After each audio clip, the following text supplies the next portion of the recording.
this clip that we have does go a bit into Germany, just because he's talking oil and the Nord Stream pipeline. So we're going to let it go a little bit into his discussion of Germany. We will be saving that for another time if we decide we'd like to continue doing these.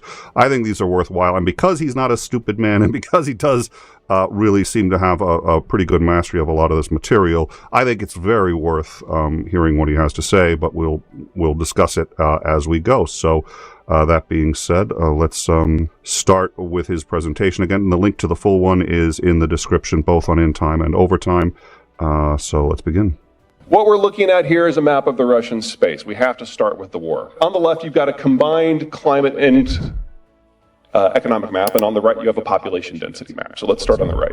The lighter color of orange that's going from roughly Central Europe down into Central Siberia, that is where everybody lives.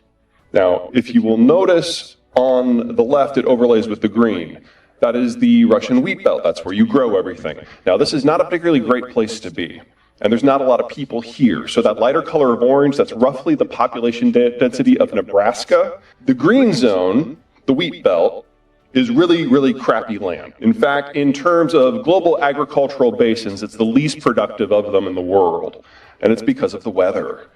In the summer, it's roughly the same as western Kansas, so hot, dry. And in the winter, it's about the same as northeastern Alberta, so cold, dry, windy. You can grow one... Let's pause here. wheat.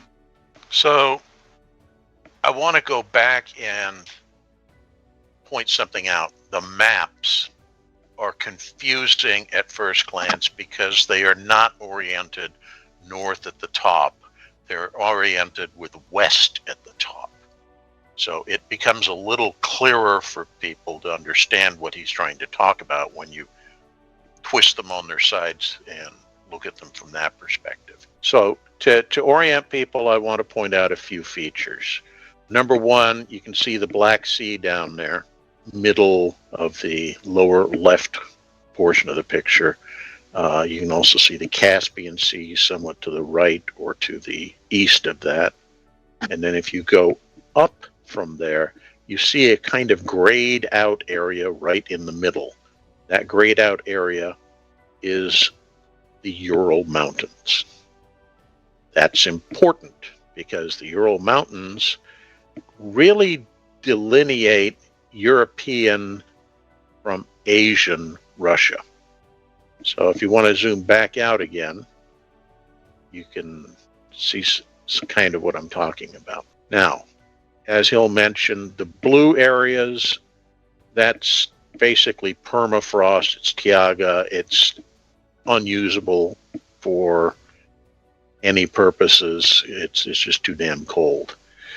The yellow areas that you see in the southern end of that picture, those are all deserts.